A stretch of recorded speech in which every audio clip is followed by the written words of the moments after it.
Allison, how are you? I'm great. How are you? Doing pretty good. Doing pretty good. I have adjusted to life back home since we were last time we spoke. We had gotten back from Colorado, and now we're kind of back in our regular groove. That Are you can be guys a in a groove? slow adjustment. Yeah, sure. Yeah, Eh, a groove. Okay, Yeah, I mean, we didn't just spring go to groove. the mountains, so we're just kind of still in our regular groove. You know what I love that's terrible? It's terrible. What? I just sent a whole compilation to my sister the other day because she also loves it. I love it when people fall down. I don't So does my. I Well, don't want anyone to get like really hurt or anything. right. But golly, it's really funny. It's I want to put this on Kristen because I don't think I'm that, but I probably have the same thing. But like if I show her a video of people being scared, like shocked, scared, she can't breathe. She laughs so hard. And then because she can't breathe, I just love it. It just makes me, I love it's so it. awesome. Now I don't like to be scared. No, but I do don't you like it when other people get startled? I mean not like I do when they fall down, but I don't like to fall down, I guess either. I Well, also like I personify like I am the person falling down in every video I see and I'm like equal parts like I think I laugh more in my life at myself.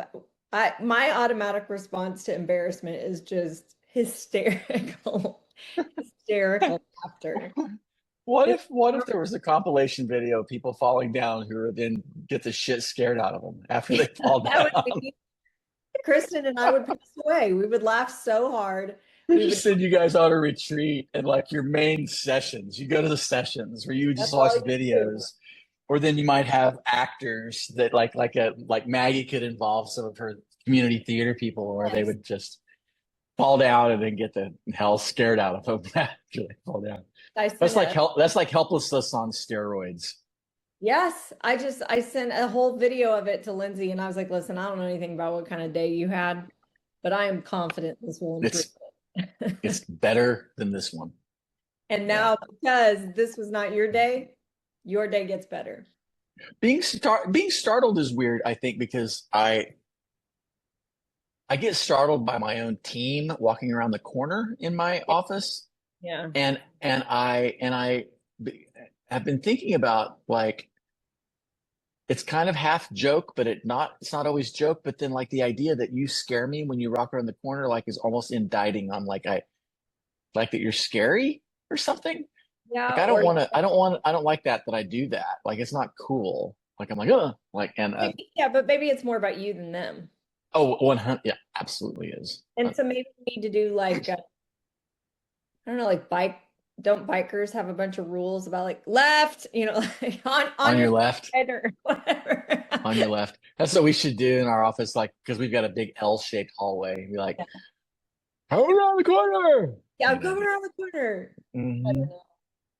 We Yeah. haven't done the beginning thing. Okay. Hello, everybody. Uh, my Hello. name is my name is Chris King, and I'm a licensed therapist. And today, I'm stuck in my head. Good music. And so we're going to start with what is stuck in your head. What's been stuck in your head, Alison? Well, I work at a church and I work with young people. And this past Sunday, we had kind of like a student Sunday sort of thing. And there were four young people who made Right? the decision to get baptized. Three of those young people were the entirety of my seventh grade girls' small group. And they, I've been doing the church thing for like a really long time. I have never seen anyone so excited to do this thing more than these girls. Excited to do it. It was 100% their idea and their willingness and their wanting. they were excited to have it this like moment together. And then they asked me to be the person to walk them through this like moment, this like really special thing. And like regardless of what anyone out there would maybe thinks about church or rituals like that, I think what struck me more than anything was just how what a huge honor it is to be in people's lives for really important moments Yeah. and to be a person that someone trusts enough to say, "Hey, will you help me do this thing that I want to do?" And Yeah. I don't know, it was very inspiring. I was like, "Can I get baptized again?" I've been baptized. Right. I don't remember being as excited about it as they were Mm. excited. Um, yeah, it was just really, yeah, I don't know, it was really cool, really emotional. It's really cool. Their enthusiasm. This is super interesting because I think so many people, when they go through religious rituals like baptism, even in our area, which like a lot of people who are evangelicals, like they're kind of like all in. Like it's not some like outside thing you kind of do. Like Yeah, tons of families and people that we know we've been involved with, and we ourselves, have been in that zone of like this is our lives, right? sure. And but even that being said, like so many young people go through the motions in those sorts of activities, as in it's something I'm supposed to do, or it's whatever, or someone Yeah, got me to do it. And the enthusiasm of the kids really speaks to their like faith experience and kind of the role that you guys are playing as developers and leaders and helpers in your church. I mean, like it sounds like it's going right. It, because it they is respond that for way, them. you know? Yeah, I mean, it is for them. But what I was like trying to tell them was like, the way you're so excited right now and smiling and tearing up because you just can't believe this day's finally here that you wanted so bad is like Mm. inspiring this whole room. Yeah, Be eager about maybe something that has turned into like a routine or yeah, a disconnected ritual that like I think it inspired the room to be like, oh yeah, there was a time maybe where hmm, there was a lot of excitement connected to how I feel about God or what I think about God or how I engage with God. And I mean, they're 13, so I yeah, guess in yeah. some ways there could be a tendency to like write it off as not legit, but I had front row seat and it was like super legit. It was, That's awesome. yeah, it was really cool. And then wah wah, the other thing stuck in my head is that my kid has the flu. I'm sorry. I didn't know you could get the flu in the middle of April. I thought you could only get the flu in the cold time. And she's Yeah, really, that's not uh that's not how that works. thank Apparently you. you can get the flu anytime. So, Well, there's that. she has it and I hate it. I hate it. Oh, I hate it for her. I hate it when Hmm. they're sick. I mean, she's Does gonna she have an official flu type? be flu She B. couldn't she couldn't get A? No, she's not. She didn't try it. I always, if I get the flu, it's always B because I'm just kind of like good enough. Yeah, Hmm. just Yeah. trying not to get by. That Anyway, stinks. what's Well, in your head? uh, I put I put music's been stuck in my head a lot. I'm listening to the Barr Brothers, Barr. You know them at all? Oh, yes, through Ryan, of course. Hmm. Yeah, I never really listened to them much. It's great. They sound like the War on Drugs, who I know Cass is a big fan of the War on Drugs, and I know Ryan, your husband, is a big fan of the War on Drugs. I am a fan of the War on Drugs, but it's the one that Nancy Reagan was the lead singer of in 1982. Right. Big, you're a big culture wars guy. Yeah, Big right. Dare, Big Dare. Yeah. You Mm. remember Dare? That was our There. Yeah. time. Yeah, But there were Dare shirts around my school for sure. But no, the Bar Brothers, like there's an album and then there's a song called Love Is Enough Mm. that has it rocked my world because it's been like it kind of made me emotional. Like I really got to thinking about like basically the it's a great tune, but like the idea is like don't don't ever let me tell you again that this love is not enough. Mm. And what it's talking about, I'm pretty sure I've not looked up meaning, so this is just for me. It's just kind of this framing that you and I have grown up in is like, well, that's good, but remember, you got to do it this like it's got to have that, and that. And I thought specifically of some of my friends that are gay, and our one friend in particular that like her life really got blown up because she couldn't not be, who she is and stuff, Right. and she'd been told her whole life like you're fine, but you can't really be you and all that. It's just, and I had to text her and be like, I just think you're so great, and it just made me think about your experience, like like you're enough, and what you get from God is enough, and it doesn't have to be always the way that maybe me or certain people or a group of people think it has to be. And Yeah. so anyway, I just think it's a really powerful. It's powerful.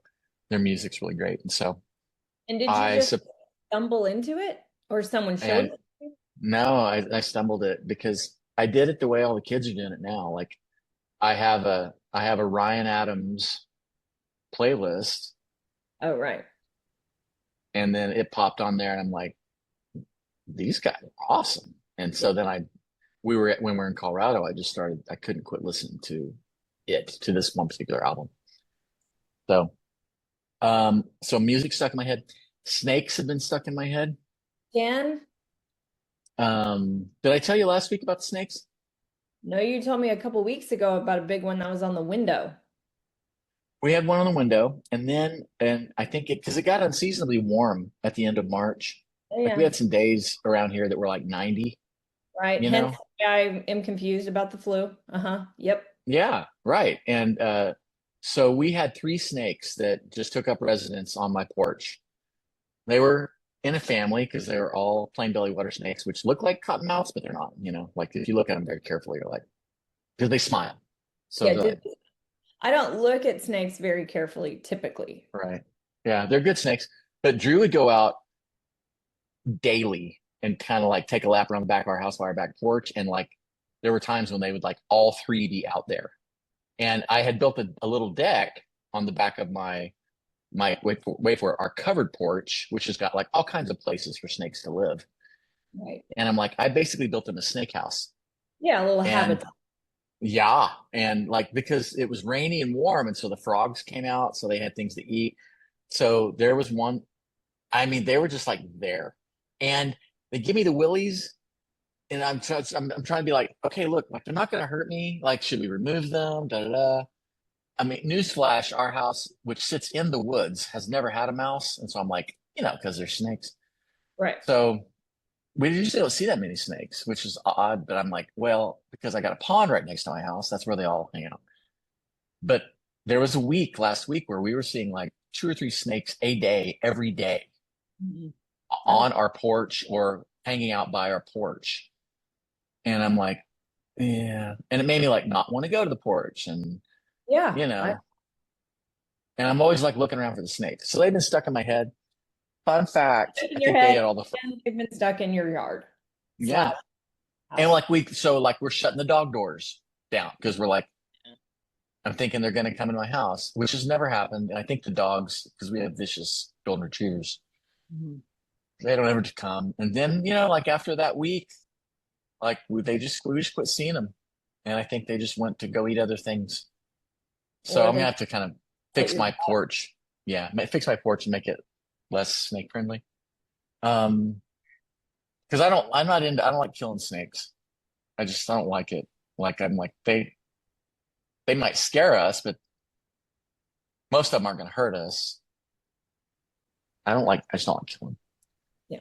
Like they're just existing. So, at GPS, this stuck in my head. At GPS therapy, we had over 2,000 visits in the month of March. Whoa. I know. Yeah, it's a lot. And Oh, that speaks to the need and to the demand, but it also speaks to the fact that our people do a really, really good job. Like people are calling. yeah. And so I'm really, really super duper proud of our team. They're just, oh, we got a great, great group of people. And they're out there every day getting it done, helping people and doing therapy.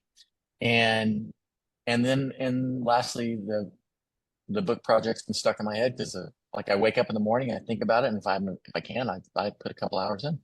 Take forever. Here's an intro. Finding my way so that others may also. No one gets anywhere on their own. Everything we do is a collaboration.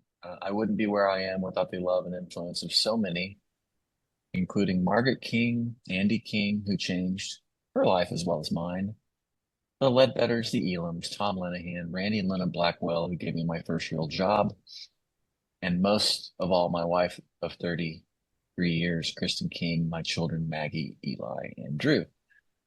They are my best relationship, and I pray I love them well, make a contribution. It may not be the best book ever, but it will be something that is a great reflection of my love for them and my love for helping others. It is a reflection of my ideas and experiences that provides this saucy mix that you now are trying out. Thank you for reading. I'm writing this on the edge of a new relationship in my life, a big one. Because I did this 5 months ago. I'm about to become a grandfather for the first time. Just saying that out loud feels surreal. A new human will enter our lives and we will never be the same. Got about 2 more months left of being 56 years old. I've been married for 32 years. I have three amazing adult kids who have partners who are great, which is amazing. You'll hear later in the book that this news hasn't always been great for me, but as I write this, it is great, and I will take that 100% of the time. As I reflect on the addition of a new person to our family, I'm struck by how getting to know her and growing my relationship with my family is the best and most important thing. Words don't do it justice. In some ways, it's like when you're in a beautiful place and you have to take a picture of it to show how amazing it is. But the picture, it's just not good enough. It's just not the thing. Words don't convey all that it means, but I'm going to try to use them to share what has been life-changing to me. My whole life has been about relationships, building them, tending to them, helping people inside of them. I've spent decades helping folks grow into the people they hope to be. Also, people around me tend to say something like, Chris, you run everything through the filter of relationships. And it's not always a compliment. Sometimes it is. And they're right, I do. Sometimes I'll bring someone into a professional project just because I value the relationship. Sometimes I'll completely miss the details because I'm what you might call blinded by relationship. That's me. But I can't help it. I love people. I'm thankful for them, impressed by them, hopeful for them, and I believe in their potential and that light that lives inside of every person. Seriously, people, relationships are kind of it. When you're lying on your deathbed someday, and I hope that's a long, long time from now, what will matter most to you when you get a chance to look back? I've never heard anyone at the end of their life talk about anything except relationships and the story that surround them. Every time it comes down to a list like this, my son, my daughter, my grandkids, my spouse, my parents, my friends, the things we did, the awesomeness and the sorrow that surrounded those relationships, those names, those faces, that's what we hang on to. And you already know that. It's not a new idea. It's the people that count. But here's the thing. It's not just that people count. It's that you count to someone else. And we need to matter. We need connection like we need air. We need relationships that work, and it changes the world when we contribute in helpful ways to the relationships that we experience. And here's where I might surprise you just a little bit, because I believe everything is about relationships, but not just people. Everything. Everything is in relationship.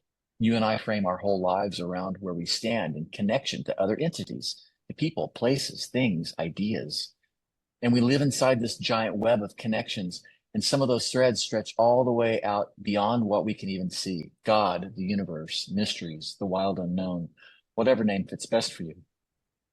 We're in relationships with people in all sorts of ways, some close, some distant, some complicated as hell. There's your doctor, and then there's your lover, your spouse. There's someone estranged, and then there's your best friend. There's the person you think you have to like. and the person that you cannot help but love. We've also got inner relationships going on, the one with ourselves, parts within us. There's history, future plans, emotions, voices, hopes, dreams. Consciousness gives us a superpower called metacognition, which is just a dime store word for the fact that we talk to ourselves and we're able to relate and observe our own experience. We replay old conversations and we reimagine future ones. We've got these versions of ourselves hanging out inside, talking, arguing, making up stories, and it gets crowded up in there. And we, as in our true self, have some sort of relationship with all of it. Relationship just is. It's a state of being. It's the way two or more people or ideas are connected, and it's just the fact that they are. And that's what I want to talk to you about in this book, how understanding your orientation inside these relationships shapes how you live, how you heal, how you grow. The idea in it itself may not be super sexy or sound life altering, but hang in there with me just for a bit. I've sat with thousands of people over the years, and some tell me stories that shake the ground. Then others are just trying to get through Tuesday. But if I take a moment to ask the question, do you feel disoriented? People look at me like I just looked into their soul. One thing I've learned in these conversations is that when you understand where you are, your location on the map of your relationships, you create the space for real healing and potential for growth. Everyone that comes to see me is either lost or stuck in some way, disoriented. And well, there's just a little bit left, so I'm just going to finish if that's cool. If you're lost, you need to be found. You need people, places, songs, smells, something that brings you back home, that reminds you that you're safe. And that's what healing is. When life wipes your map clean, death, divorce, disillusionment, and dumb people, alliteration, you got to find something that says you are okay, you are safe, you can breathe again. It's the homesick college kid who finally gets home. It's the hug from your mom, the smell of the house you grew up in, that one song that drops you right back into a moment that felt like peace. It's the friend who looks you in the eye and says without words, I see you. That's home. And some of you can find that space easily. Some of you not so much. Some of you have never known it, and that's its own heartbreak. But we all need it, and we need to reorient and rebuild a map and find our bearings again. And then there's people who aren't lost, they're stuck. They might not even know it yet, but you can see it. They're circling the same patch of ground. They've got the fight, flight, freeze, fawn thing on repeat. They're exhausted. For those folks, and maybe this is you, sometimes the medicine is to get lost on purpose. You got to shake things up, find new people, new places, new things that spark your curiosity. That's how your map expands. That's how you get unstuck. You need movement before an adventure, something that wakes you up again. Well, this book is about paying attention and telling the truth, especially to yourself. It's about figuring out where you are on that map so that you can heal, connect, and maybe get lost again on purpose. Because your map is always a map of relationships. Every location is a location in relation to something or someone else. And then you got to rinse and repeat. The book is also just me creating something. Maybe it's a new angle for you. Maybe it's just another voice in a noisy world. That's fine. But here's what I believe. Our stories matter, yours and mine, when we boil away all the noise, loving, being loved, and engaging all of our relationship will be the truest thing about us. And that's why I'm writing this. I want my kids and now their kids to understand that everything rises and falls on their relationships and how they navigate them. That's my motivation. So, Rory, this one is for you with love and a whole lot of hope, Chris. That's my introduction. I can't wait to read the rest. It's longer than I thought it was going to be. It's good though. So, How do you? that's the work that we're about. Last week, we talked about a super interesting thing, which was basically, hey, you guys, therapy might not always work. Yeah. And there was actual like science that was like, hey, when we put it on them like this, especially like teenagers, like it actually like sent them backwards. Yeah. And then we kind of got into this conversation about like, okay, but like when they really, really go backwards, like what do we do? Mhm. And it brought up what we've talked about some, but I don't know if we laid it out.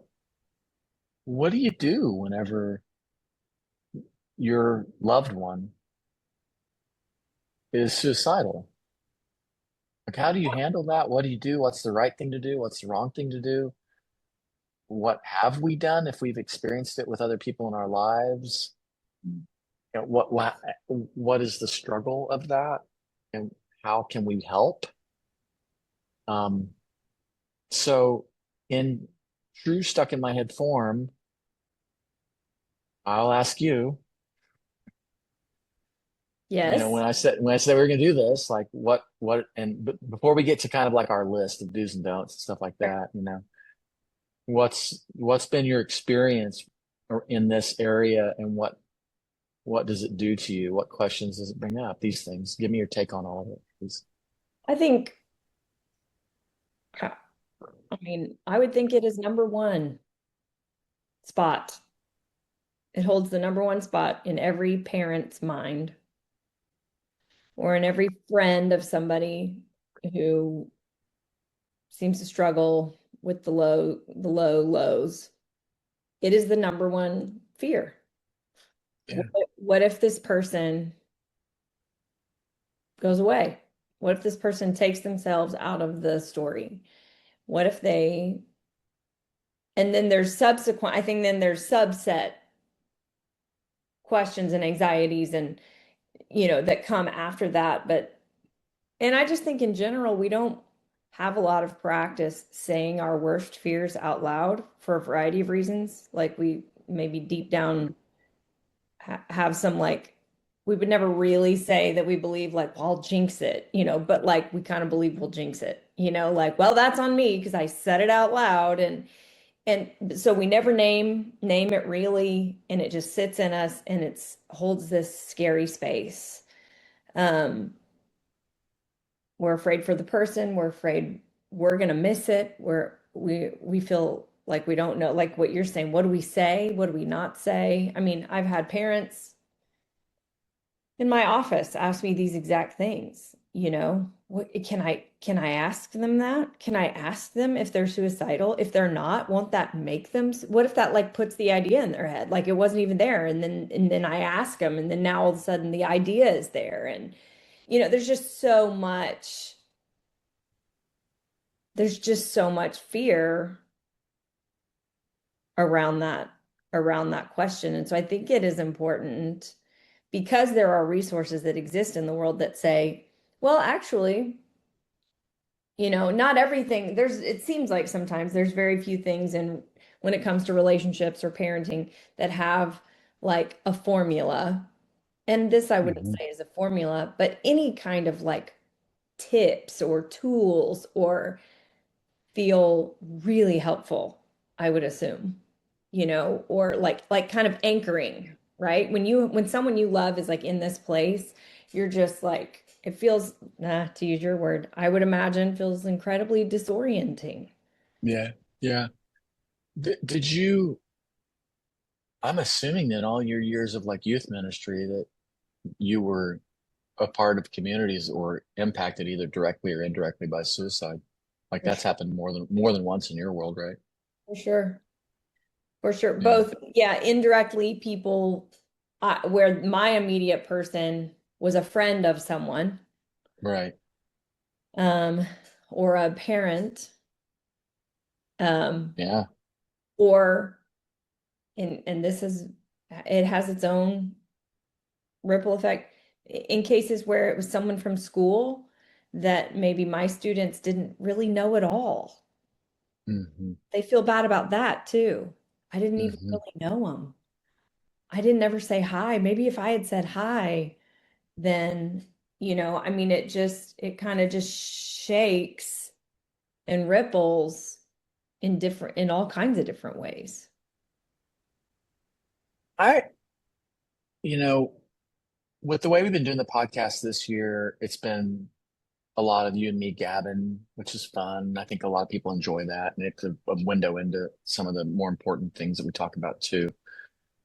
We haven't, we've been doing more like on the serious content. It's been fairly short slices. I wasn't really planning on a big deep dive, but then whenever you're like, okay, well, we're going to talk about suicide. I didn't send you this earlier.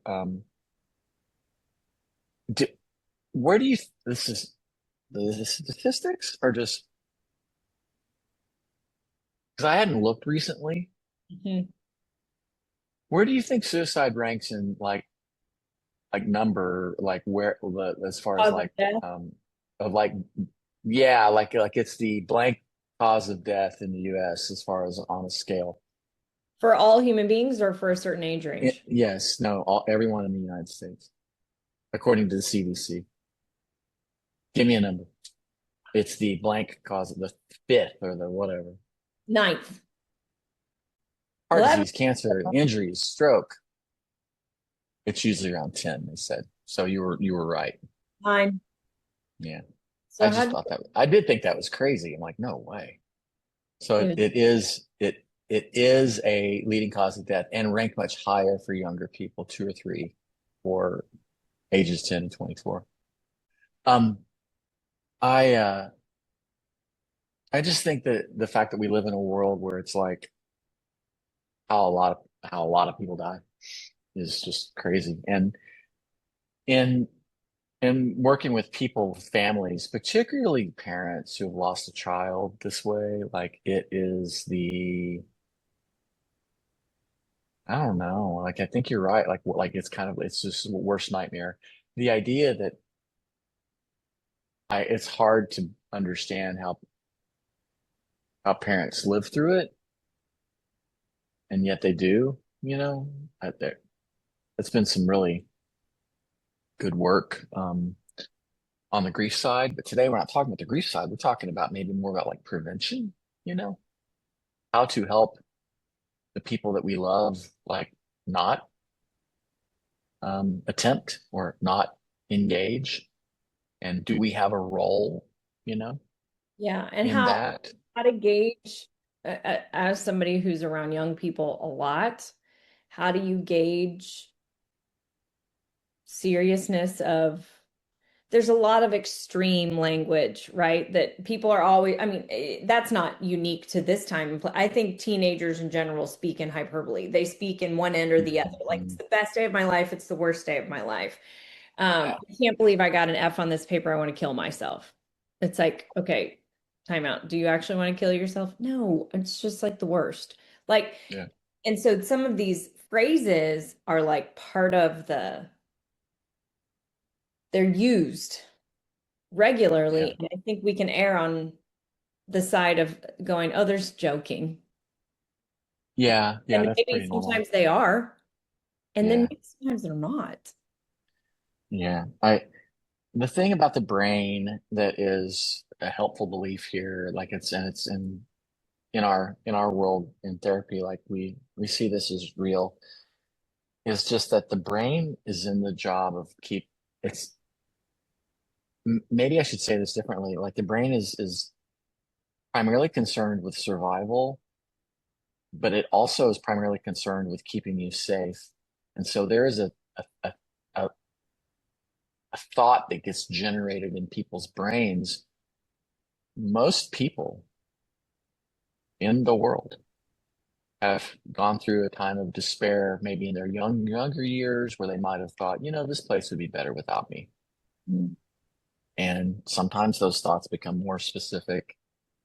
And because we all have thoughts that are generated in our head that sometimes the thoughts that are generated in our head are like worst possible situations that cause us such disturbance that the logical belief is that those thoughts kind of keep us from that kind of pain.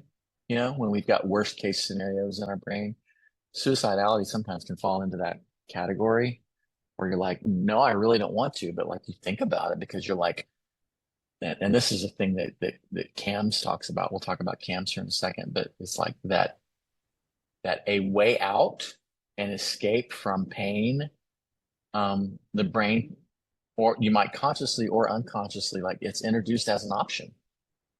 Like this is true for people.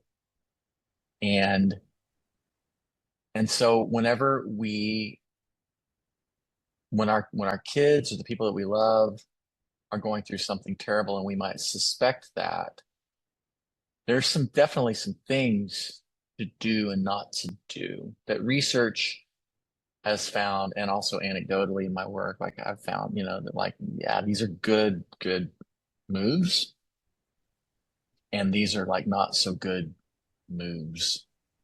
And CAMS there's a lot of folks on our team have this certification. It's called Collaborative Assessment and Management of Suicidality. And there's these classes that you can take and they're free. Um, and it's a preventative measure that really is designed to create alignment and understanding. I mean, like you and I both grew up around people, and I know there's a lot of you out there that might know someone, or maybe you are someone that does this. It's just like, suicide or suicidality, or even the thought of suicide is such a selfish thing. How could they do this? And I mean, that could be true. Um, but I'm pretty sure that if I don't connect with you and you're considering it, like if I come at you, that's we're not moving the ball down the field. Right.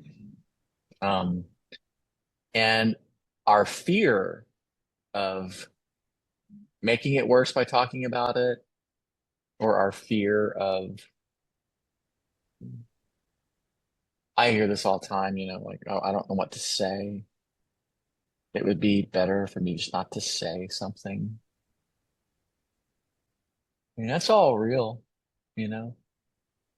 You don't want to offend someone or hurt their feelings, or it's all real for sure, you know. Is that even statistically true? Like, is that even a truth? I'm going to make it worse, or I'm going to put the idea in their head if it's not already in there, if I ask them, "Are you suicidal?" Yeah, I mean, there have been studies on it and I didn't dig it up, but like that's been debunked, right? Right. That's just our fear of, it's just our own discomfort, Of course. right? Yeah, that's Just not real. which is the case in any hard conversation. It's just a piece Hmm. of any hard conversation is, am I not having this conversation because I don't like how it makes me feel?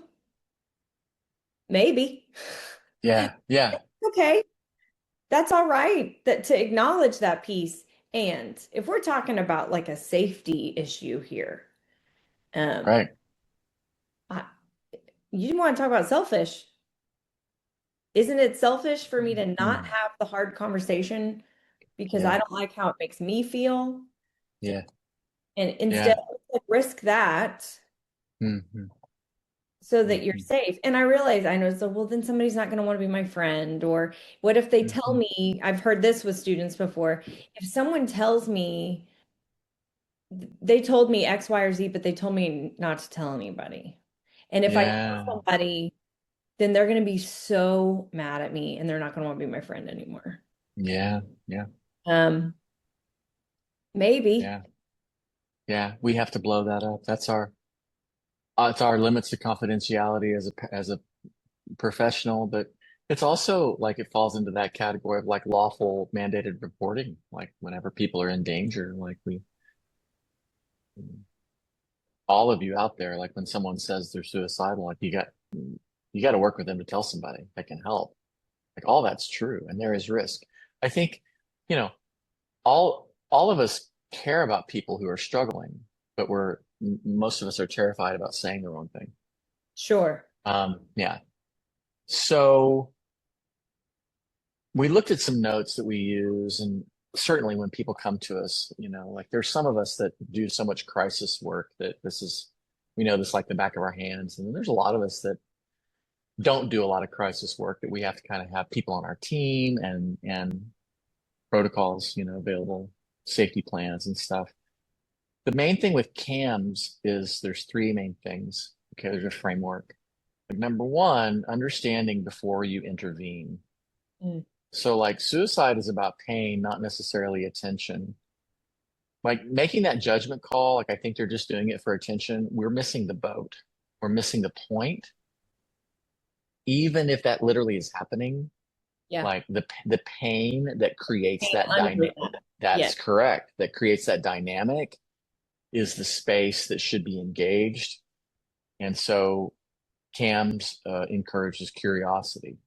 Like, Yeah. help me understand. Like, I want to know more. Like, I want to get to know what your deal is. Like, help me, let me join you. Um, like, I just want to know. And then number two is like the, kind of the core point, like saying the hard thing. So like, are are you considering harming yourself or others, frankly, homicide?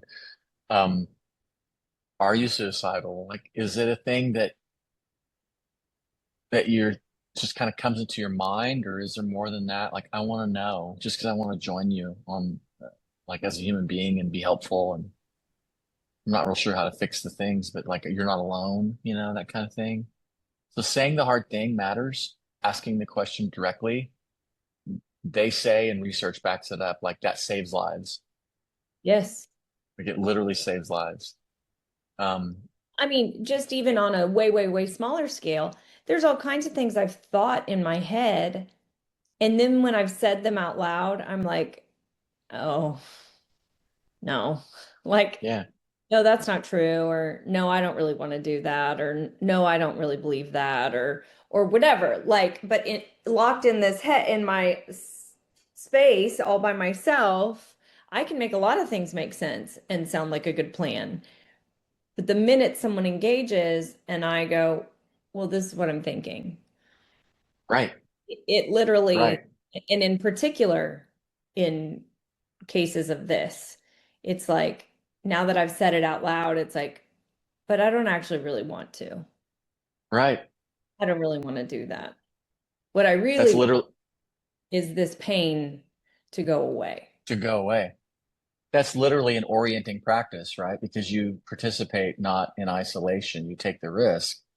You're then measuring, kind of where your headspace is with this, with any relationship in your life. And so And maybe, that interaction will save lives. Absolutely. so maybe for parents or friends or anyone listening out there, maybe a thing to a step before the step is if you notice somebody is isolating more, spending more time alone, not coming out with you as much, not engaging as much, maybe that's a good point to start and say, "Hey, I've noticed that you've been more quiet lately, or I've noticed that you're not hanging out as much. Like, is everything okay?" And I don't know. Like, I know that what I would want, like, is like, just tell me what to do. Like, Yeah. how do I just make sure this never happens in my family?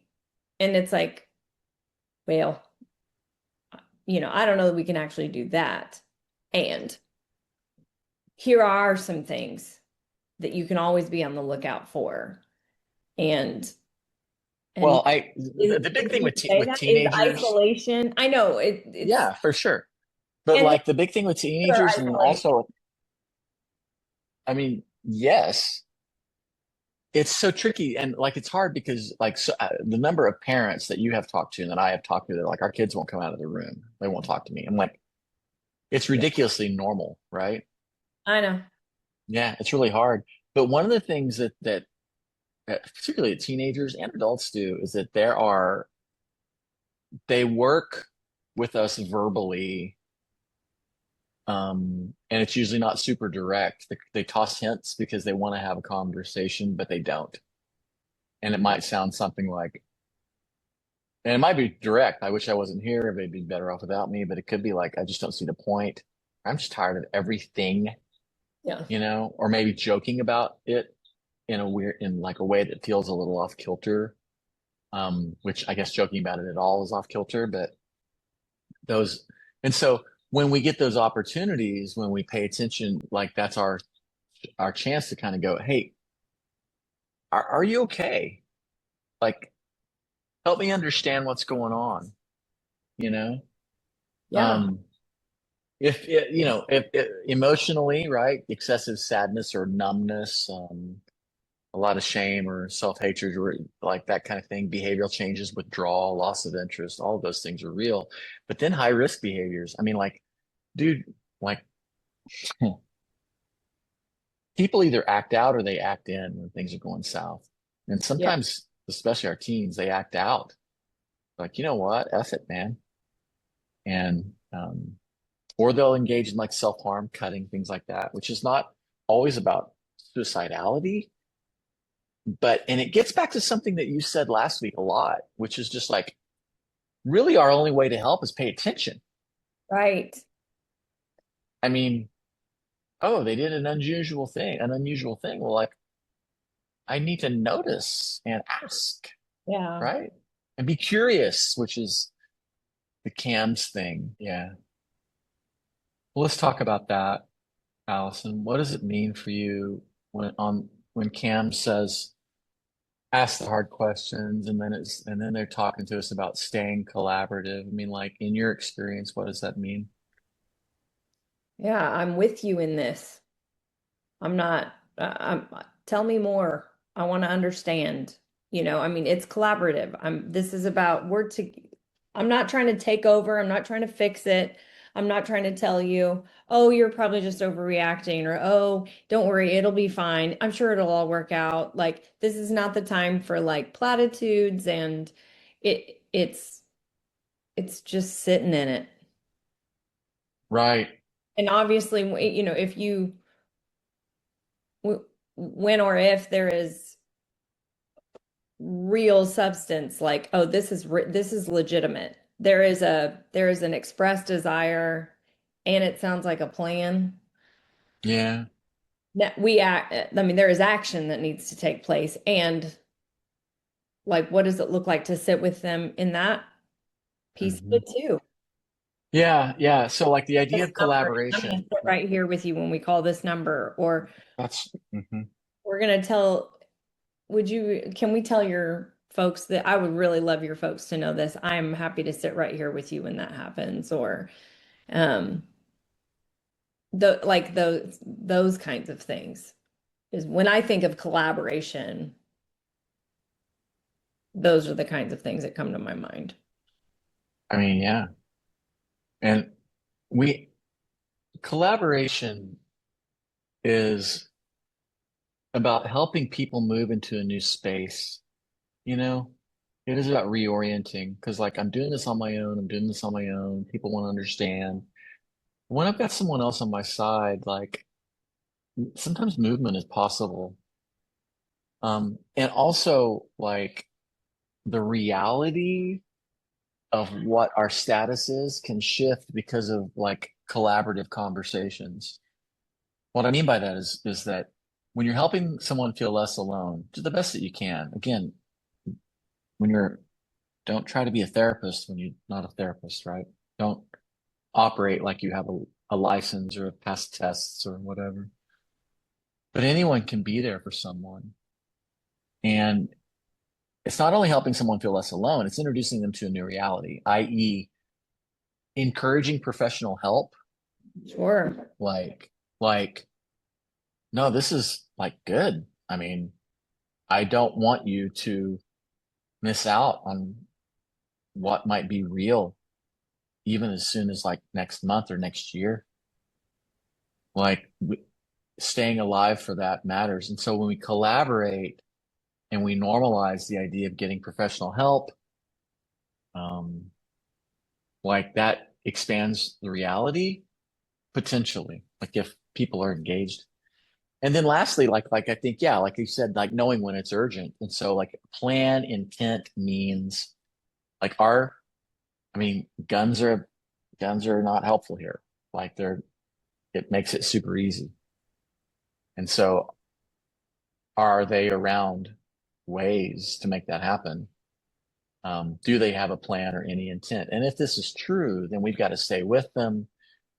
We're going to call or text 988 or 911, get them to an emergency space, which, and it's important for people out there that haven't gone through this to understand that when someone gets hospitalized for suicidality, like they can they can improve, but it's really triage to keep them alive so that there's medication adjustments if necessary, and then a plan is established to kind of help people get to the next space in their life once they leave the hospital, to where even if suicide is something that enters their brain, it's just not actually a real option. It's Yeah. something we can acknowledge as, gosh, it's actually not weird for me to want to escape this pain. Like, well, there shouldn't be shame in that. No. I mean, people live their whole lives escaping pain. That's why we have air conditioning. I mean, right? Sure. Yeah. Well, and I think what you said is true. Like, I think there's a way, even in a moment that feels like a crisis, when someone says, something negative about themselves, like nobody even likes me, there's no reason for me to stay here anymore. Obviously, maybe, not obviously, maybe my gut reaction is, you're crazy. Everybody loves you. My reaction Yeah. is to say, that's not true what you're thinking. That's not true. Right. That it may not be true. It may not be true that nobody likes them and that it's not true. Yeah. But what is absolutely true is that that person believes that and feels that. And so how do we validate, man, that must be really hard to feel like that without saying, because I think that's the other thing. People are afraid, well, if I acknowledge how hard this thing is, isn't that like me like being like, yeah, and you probably should just go. Like there's a way to honor, like validate the pain and recognize, man, that must be really hard. Tell me about what's hard about that. And still not be saying, and this is the best solution to this hard thing.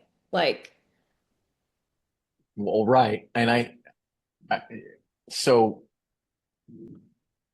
I mean, there's a thing that I do. I'm not suggesting that everybody do it this way, but if you enter into all these situations through the lens of relationship, like you got to understand that like there's a alignment and connection that happens through bad news, sorrow, difficult things, empathy, and shared struggle.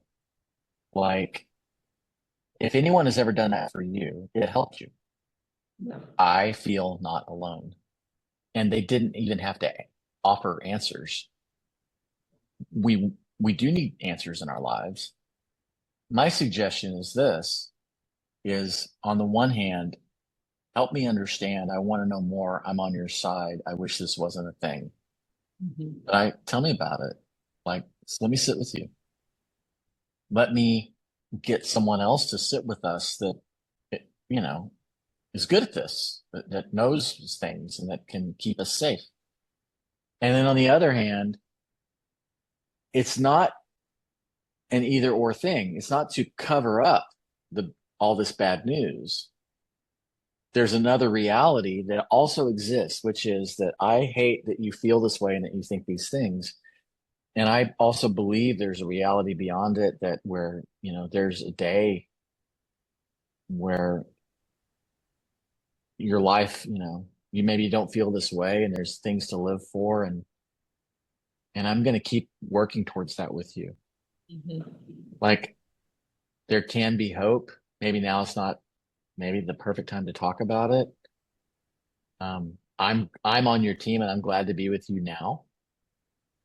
I don't want to lose you. Mhm. Like when we do kind of both hands, we're saying, I acknowledge this terrible thing. Also, there's another part of our life where there's gratitude, and it's not either or. It's not like, oh, look at the silver lining, or look at the Right. bright side. No, you're saying, this is really hard. Let me sit with you. Also, like I'm unwilling to like just stand by and let you leave Mhm. because our lives have all this other meaning. Yeah. There's too much good stuff, and I'll fight for that. I am with you in that. And that might mean you having to get some care. Mhm. Like you might be mad that I make a call with you. But like, if I think that you're going to harm yourself, kill yourself, like I have to do that because I believe in who you are and what you can be. Yeah. And so we kind of do both together, you know? Yeah. And like For, you don't have to be a therapist to keep somebody alive. You just got to be present, ask directly, and then like be a connector. yeah. The pros might need to be involved. And then at that point, if there's, you know, plan, intent, means, these sorts of things, like don't mess around with it. Like go ahead and risk the discomfort. Make the call. 988 911 Yeah. crisis line. I hope that I don't assume there's very many young people that listen to this podcast, but I hope that the people that do listen to this share this information with the young people in their life, because I think a lot of times teenagers will Fears. Yep. probably talk to a peer before they talk to a parent, a coach, a pastor, or whatever. I mean, maybe they will talk to those people, but also I think there's a high chance that they will talk to someone, a peer, and that it will be over digital. It'll be a Yeah. text, it'll be Yep. Yep. um and so like how do we equip the young people in our lives to be able to navigate these kinds of conversations? And it's so sad and hard, and all the I know schools have a lot of like I Mhm. know schools have certain protocols in place that once you report that a kid said or did XYZ, then it trips, a series of events, and Yeah. Boom, boom, boom. those Yep. those things are all intended to assess and secure the safety of the student. And um Mm. and It's it's just so, no one go wants to ahead. be like the rat, like I ratted my friend out or they're going to be so mad at me, like maybe. And maybe there's like you kept them alive, and so like they can be mad at you forever. Maybe that's a good line for those of us, most of the people who are adults listening is like, when your kiddo or your friend or the person that you're with is actually the person that is going to do the reporting, the person that's going to, they're the friend of the person that's hurting. Like what an awkward and difficult position. But at the same time, like we've got to come around those people and support them. Like, no, we're doing the right thing. We've got to help keep people alive. And so when it comes to this approach, our curiosity, our joining with the people who are hurting, our asking them directly, and then us paying attention enough to know the difference between, oh, sometimes I have thoughts in my head about not being here. Like that's part of being a human being. Tell me more, you Hmm. know? Yeah. Or I have a bit of a, I mean, frankly, I was gonna do A, B, or C. Like that's different. And there's gonna be times for if we get put in that situation to say, like, I'm gonna get someone to help us here because I want this to be a temporary time. I think there's a future for you and I love you and I don't want this to be the thing. So I'm gonna make a tough choice here. And if we do that through curiosity and connection and we use our language to remind people of our care for them, um, like they'll they'll engage Yeah. more often than not. And Yeah. pay attention. We have to pay attention. Yeah. And I want to say one last thing as we're wrapping up here. There might be some of you listening out here who have lost children or friends or family members to suicide. And that survivor's remorse and what we could have done is always so massively prevalent and devastating. Um, and it's obviously not our intent to pick at that. No. But at the same time, I've known several people who just amazingly have taken this great, great, devastating pain and used it as fuel to help create goodness in the world for those that need it. to help maybe prevent future suicides or to stand beside people that are struggling with family members. Um, and so I just want to say a big fat thank you to everyone that stands in the gap and that does this kind of crisis work, whether you are a licensed professional or you're just someone at a church or just a friend. Um, people, just people matter. They're it, they're God's treasure. And so I'd listen to it again. If you ever want to get a hold of us at GPS or me personally, you can email me at chris@gpstherapies.com. And, we'll dialogue about how to be helpful. We can have people on our team give education, but frankly, the education can be helpful. What can really be helpful is relationship. Yeah. Yeah. And is that CAM stuff is available Yeah. anywhere? CAMS, CAMS suicide prevention. Just Google it. Like it's an awesome course. It's generally for like licensed pros, but like the philosophy behind it has been proven to be incredibly helpful to people. And Yeah, it is. It's about joining and being curious and like acknowledging to people that needing a way out of their pain is part of the human experience. for sure. Because what happens with depression and anxiety, and then what that can lead to suicidality, is always this space of being trapped. So if nobody ever understands that I might need a way out of it, whatever it is, then I literally have nowhere to go, which increases that belief that not living is an option. And so that's why us, when we're being human beings and being connected to all the valuable people around us, like radically accepting our place and their place is job one. Yeah. Like, tell me more. No judgment here, man. Yeah. Like, that's what a normal person might do or say. And then be with them and try to understand it more and then kind of keep your ears open for like how critical is this situation. And if you're like, I don't know how to do that, I can't do that, then you want to align with a professional that can help you assess that for sure. And I also, and I think this is